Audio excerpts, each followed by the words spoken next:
Hello again from Digital Games Conference Middle East and Africa, where we have another virtual session for you. We are with the CEO of the Four Winds Entertainment, Steve Huot, a company which helps publishers bring their games to market in regions they might not necessarily be familiar with. It's really good to have you on board here, Steve. And just, it'd be great to get a sense from you, a bit of an overview really, about the company, how it came about, and I guess, everything really, the gap that you guys feel you fill. Sounds great. Excited to talk to you. Really excited about this event. There's so much going on, and it's a great time in this industry, and really a great time to put more countries like the Middle East on the map for the gaming world in a way that they have been missing out on.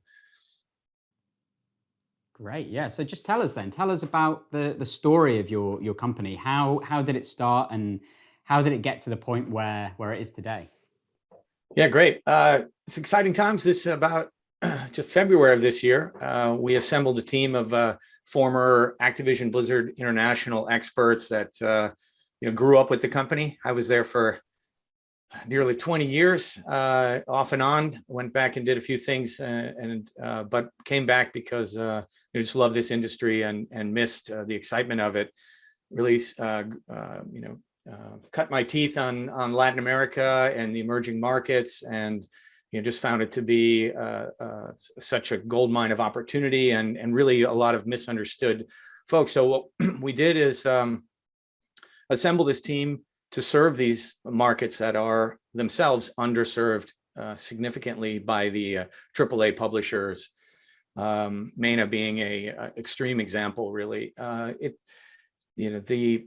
We bring the games that are in the highest demand around the world and that are in need to markets like the Middle East, and do it correctly and optimally so that players get what they're looking for, and do it in a way that delivers the experience that players in the first world markets that are launched in the West in that same way. So the necessary thing is to do a customized go-to-market that gets the players that we want to reach excited about it, connected to it, and create these locally relevant alliances so we can co-publish the best products into the region.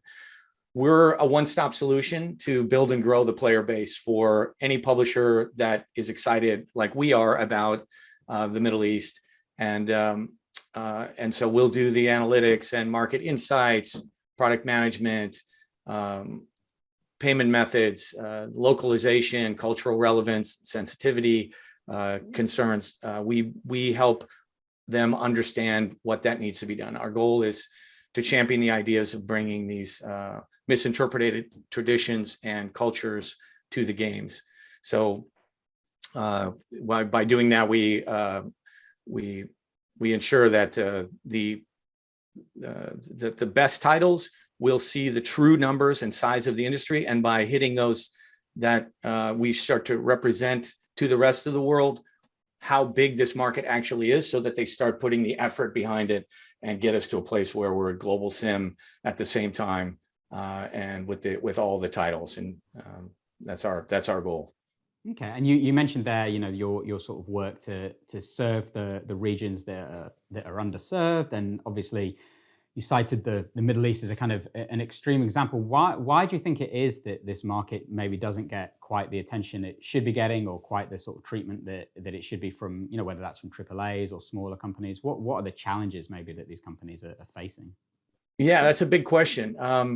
There's a lot of reasons. First, with 315 million people that speak Arabic in the Middle East, the fifth most spoken language in the world, it's a real tragedy that it's not a number one, in the top 10 choices for publishers. There's a lot of much smaller languages that are chosen and selected. It's fewer than 20 out of the last 160 titles that launched in 2021, towards the end of 2021, were with Arabic support, and that's even with minimal support. I mean, a lot less when you look for any that were fully localized. That needs to change. The opportunity markets, as we describe them, is, we're talking about 40% of the global population. So it's another billion potential new players for game publishers to look for. And it takes a little bit of effort, but it's not as hard as the perception is. So our industry doesn't treat them like what they should be. They, just in name alone, by calling them emerging markets, makes it sound like they're not ready. But the reality is, first, can you call countries that are thousands of years old emerging?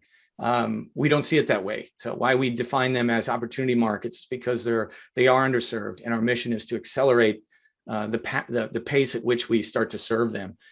MENA, the growth in these markets is particularly impressive as well.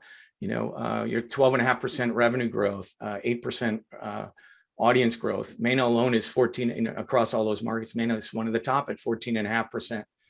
So that's double, 50% higher, than the global revenue. So growth. So if you really want to grow, this is where you need to be. And every company is kind of looking to try and find the next big thing. This is it. So a good question too, of second part of your question, why is that? We look at what's happening is, we need to represent the real potential growth of the market. So what we're trying to do is expand a fund that we have that will buy the rights, licensing rights, to bring more of the right games, so we can kind of do it right first. And by properly localizing, properly launching the game across all of the different moves that are necessary to call it a true launch. And I'll get to that in a minute. What does that mean? If you don't do all of those things, you can't expect it to represent the true value of the market. So people are judging the market on what it was last year. And if nobody's really launched their top titles, or if they did, they didn't launch it in all the right ways, means it's always going to be handicapped. And if so, then you look at those numbers, and it's never quite big enough to justify the effort to make it a global sim, and to put the effort in that they put in for any of the other regions around the world. So our goal is to keep growing that fund, so we can keep showing the games with the numbers that are commensurate with the true audience that's there. Today, it's served only by smaller regional games, or games, again, that were not fully launched. And so we want to help our kind of to change that.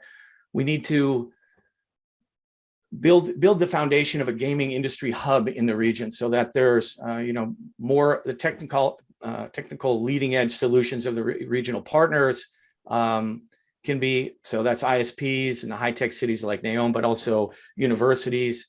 We can help educate that local force by partnering with local educational establishments to create academies and the training workshops. There's just a lot of opportunities that for the Arab talent to get into the gaming industry. We need to create more of that, so that they also stay in the region, because a lot of the young dev talent and others are moving out of the region because it's the only place where the jobs are. That can change, but we need to keep investing in the region. So our desire is to be the model of which the rest of the industry will follow, to start putting the energy necessary to go in. One of the reasons they don't go is because of the misperceptions. Something that I can explain further on what's happening is the misperceptions create the perception. The perception is that it's really difficult to make your title ready for the region. That if there's a lot of challenges and it costs energy to the dev teams for the best studios is the most sacred resource you have. It's the most limited, and it's something you don't ever want to task them for anything more than is necessary.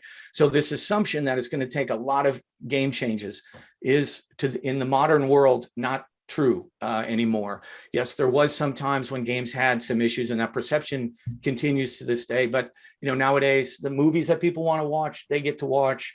The games they want to play, they get to play. There really isn't any of those restrictions. So, or they're very limited, and they just need to be culturally sensitive to ensure, you don't do anything wrong. And that's still happening. And because of that, the exaggeration of the differences and difficulties that create that continue to plague the risk or the effort that has to go in, that's a problem. As an example, GTA is available fully allowed in the country, so in the region. So that's an example of that there isn't a restriction to the games in the way that people think. It's just you have to be sensitive and not do the things that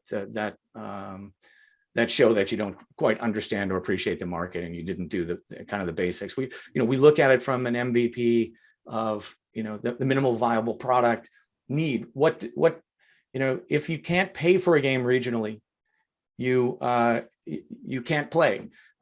So that is something that's so overlooked, particularly in the Middle East, where there's a lot of unique payment methods like Mada, Sadat, and if without integrating with those, an example, and very few publishers have done so, you're cutting out most of your audience in KSA. Yeah, you talked before about this one-stop shop idea. If say a publisher came to you and was looking for help in terms of how they would enter the market, what would be the sort of step-by-step process that you kind of guide them through? What would be the key areas that you'd be like, right, this is what you need to do first, this is how you need to get your product to market, this is what you need to consider? What would be the key things you'd help them with? Yeah, well, here in the opportunity markets, the locally relevant, culturally relevant comms is what speaks to people and drives the demand. Mm-hmm. So, the big publishers don't think that you can buy globally without considering that. And you need to build those that regional expertise and those teams in order to understand how to do that. It's just, we've already seen it happening, and how once our team kind of moved on from Activision Blizzard, how it's already starting to go the wrong way. They're not able to have the impact that they had before. And people are moving on to other games. And that's, it's sad to see. And we really want to fix that for any of the publishers that are in that position. A budget can only go so far. So you really need to make sure you're spending it. Even the biggest budget will run dry if you're only paying for performance, and you kind of get what you pay for, and it can move the meter, but only when you have the deep pockets. So that's a big part of it. We kind of touched on this, giving publishers the knowledge of how people pay in the region. It starts with local currencies. You'd be surprised how few games can actually be purchased with the local currency itself, but there's also native payment solutions that are part of it. And pricing is a huge part of making a purchase decision in any product category, and certainly in gaming, where there's a lot of so many choices. 500 games releasing on Apple Store every day. There's some decisions that have to be made. So, but it's just one of the pieces. So you have to have it priced correctly for the market. And it depends, of course, across MENA, there's a lot of differences in how people what are they willing to pay and what the price should be. So it can't be treated just all as one, and that can be done. It's just needs some planning. But you have people all around the region with fistful of dollars pumping them in your face, saying, "Please take my money. I really want to play this game," and we're literally shaking our head, saying, "Sorry, we don't have time for that. We're not interested." And sadly, most of the region, the industry isn't able to even notice that that's happening, right? Somebody doesn't pay you. You just look at the data, and the data says, well, it's too bad. Nobody seems interested in paying in the region. Well, because if you don't know how many people you've turned down, if you're not studying that data, you don't even realize how shocked you should be. But we've seen the data, and it's shocking how many, what the decline rates are in the region for valid payment methods. It's just it's terrible, and it's a terrible user experience that people don't also really value and appreciate. You work so hard to create a great brand, and then you slap someone in the face who's trying to pay you, how do you feel when you have, you're legitimately trying to pay? So again, in the West, most people have never had that experience. They've always been able to pay since they were a kid. Credit cards are, passed around like a glass of water. It's easy. Every kid has one, or if they don't, their parent or somebody. So if they really want to pay, there's a way. But in many of these countries, a similarity we'd have with Latin America. There's a lot of similarities in the countries that we've worked together to launch with back in the days with Blizzard in China, Russia, Brazil, and the rest of Spanish-speaking Latin America. Payment methods is at kind of the core of something that's greatly overlooked, and it just needs, again, planning to integrate. There's tax considerations and other things that can just be evaluated, and in almost all cases, the revenue will outstrip any of the effort, and then it becomes a recurring revenue stream that you're not counting on today, and it adds up. It's cumulative, and year after year, you get the same amount. There's literally, for most big publishers, tens of millions of dollars that's easily reachable if they only add some of the key payment methods in regions like the Middle East, and it's much more for some of the real big publishers, and you don't have to create a new game in order to receive that revenue. So that in itself is critical. The other parts of the necessary deliverables is the play experience. If you have a game but you're playing at 400 milliseconds in order to experience, the game, that's not a game. That's not fun. And that today is a big part of people's experience for the majority of games. They don't have a server closer than 4,000 kilometers from where they live. I mean, you literally have light speed getting in the way of how fast you can have a proper game experience. It's kind of incredible that despite those challenges, in the Middle East, you have a lot of players that are making it through into esports. Possibly it's kind of like the marathoners that train at high altitude and then come down and play. But I mean, to have that kind of ability to and foresight and planning and strategy when you're have such a high ping rate and delay that and disconnects even, that you develop incredible skills. There's been a lot of players that have now made it into the leagues. As an example, for Blizzard, when we expanded with servers and made it better for players, in 2019 for all Blizzard esports leagues, we allowed people to have a better experience and be able to join these leagues. It's another thing that was a problem at the time, and many publishers still do. They don't even allow people to enter from the region. We can touch on that in a minute. But when we did that, we gave a chance to local players to get to a global level. So there was 2 Saudis in the Overwatch League, and we also have national Overwatch teams from KSA, Kuwait, and Egypt, all participating in the Overwatch World Cup. Blizzard now has a Hearthstone player is finally allowed to take part in the Masters tours. And, that also creates a lot of awareness. You remember the game teams are built by gamers themselves, and they love to see their games played, and they're following who's winning and playing. So it also creates that and builds on that ecosystem of there are top players in these regions of the world. And they've now, once you give them a chance, how many are already there? How many will be there in a few years when this continues? So that's a big part of just allowing that participation. I mentioned kind of the sign up process. There was kind of similar to how I was saying that the data was hiding the truth. When we'd have these big tournaments for a lot of publishers, they had very few signups from the Middle East. And there was just, again, the presumption that it's because there's just not that much interest. When in fact, the most basic of things, a drop-down menu that allows you to select your country, did not exist if you lived in Saudi or the Emirates or others. It just wasn't an option. So what did you do? You had to select another region. If you could, you would find a way, maybe through VPN or other way, to play from another territory. So you set you're actually signing up as a UK player or somewhere in Europe or a US player. So again, not the metrics not showing the actual demand that was coming from the region, because people either would just have to drop out or find a way, or not even be able to join. And that data wasn't recorded, how many didn't get an option. Only thing was recorded was how many got through the gates. And since the gate was too high and nearly impossible, you have really bad numbers. So again, it kind of really contributed to the misunderstanding and appreciation of how many players.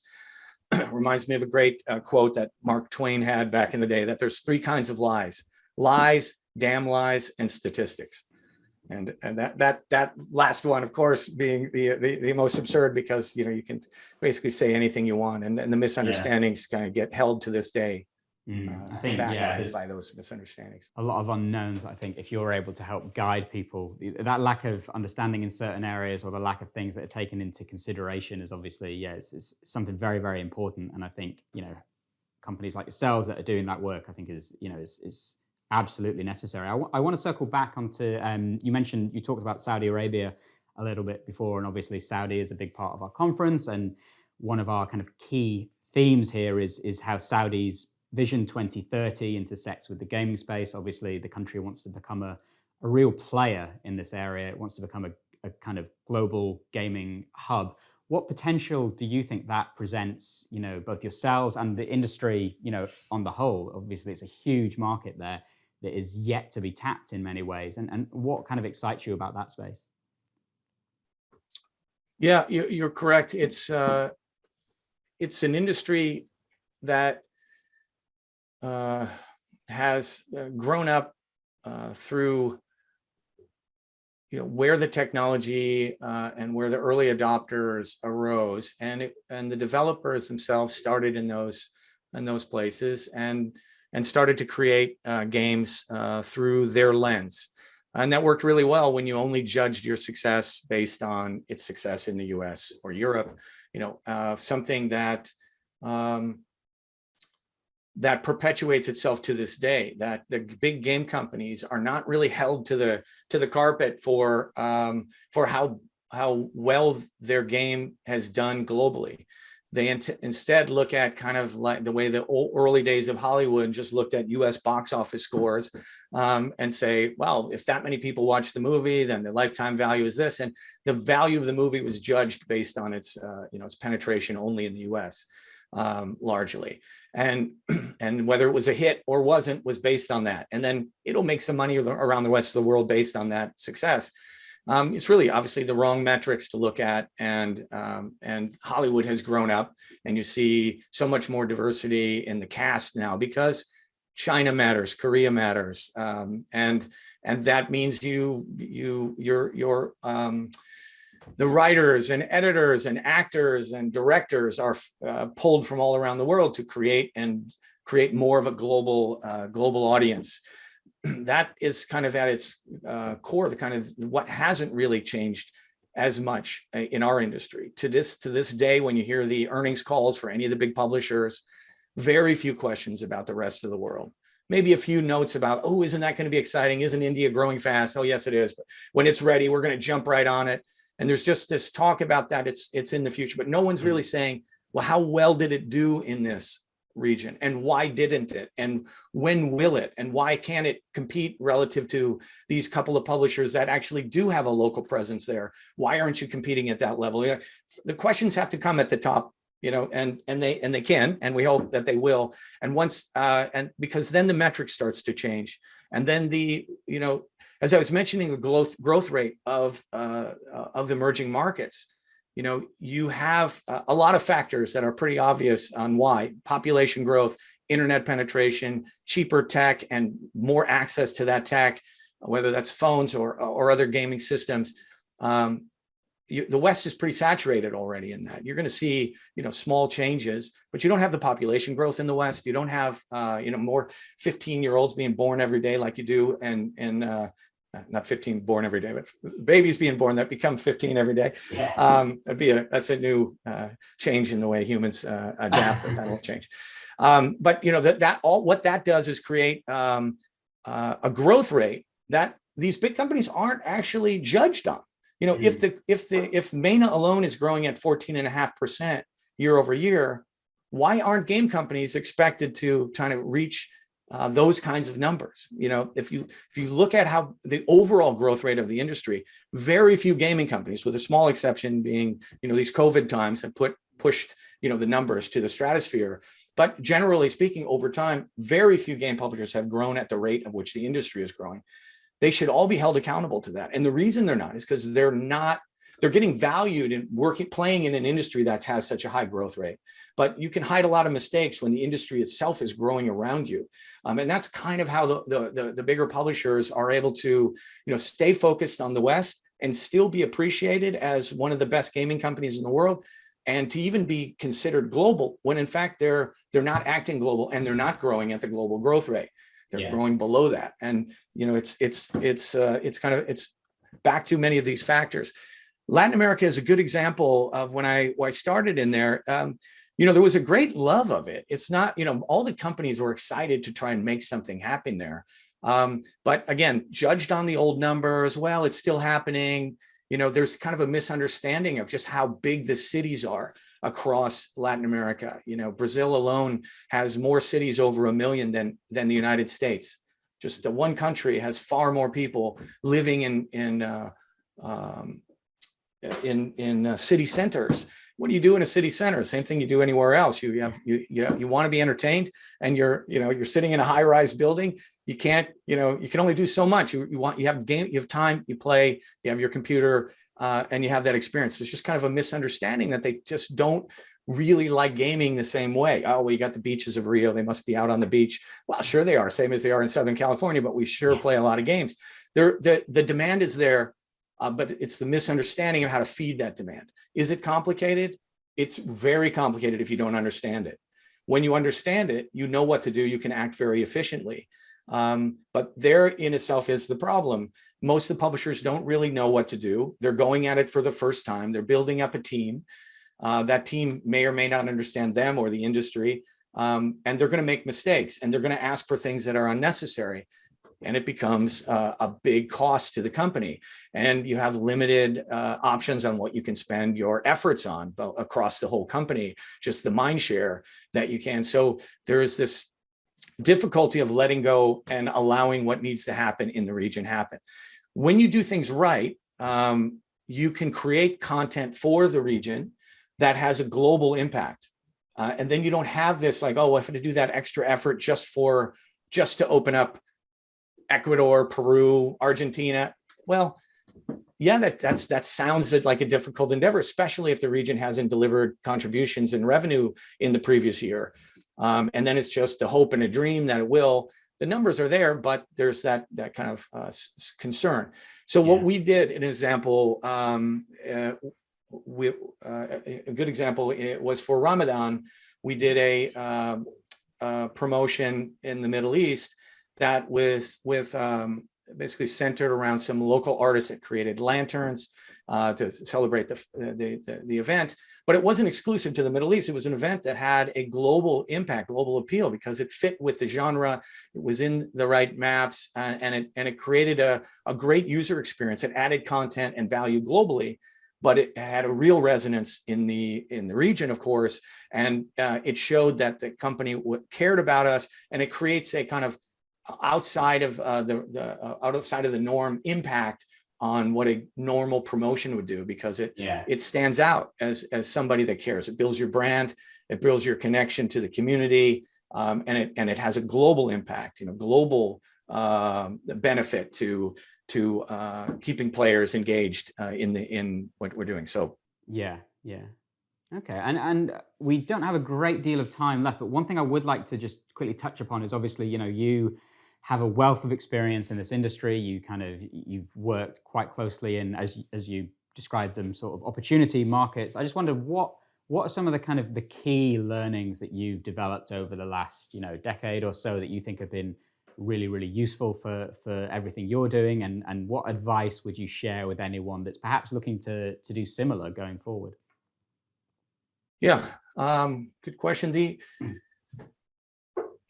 The lessons are, to realize and appreciate that this industry is changing at a fever pace.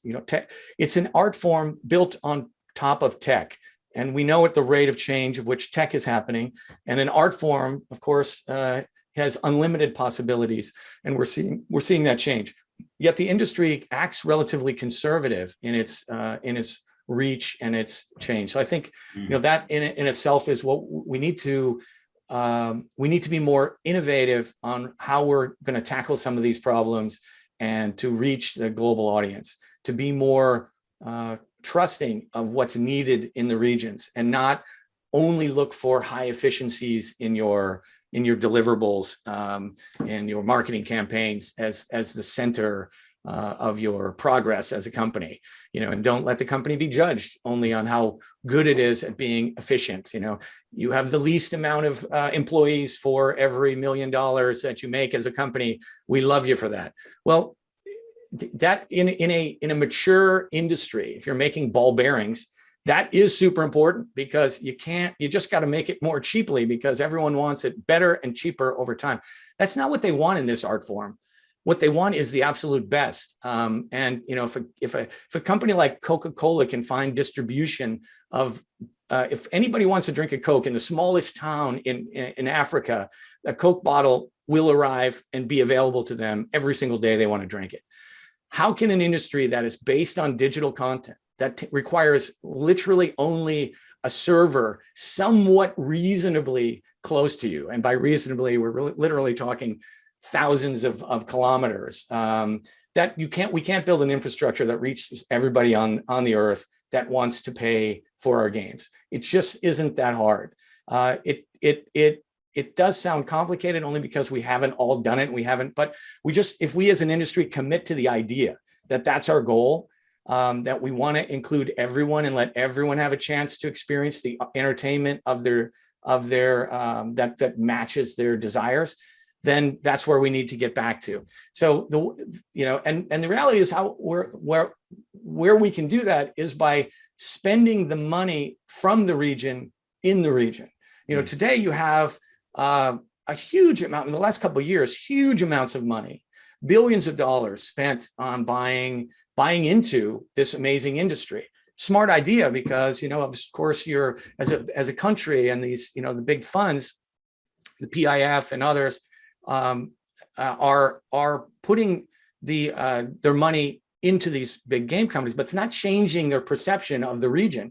It's only just giving them fuel, and sure, that diversifies the money away from oil industry. It's a great, smart investment. However, what we want to do is take some of that money that's going into this industry and invest it back into the regional market.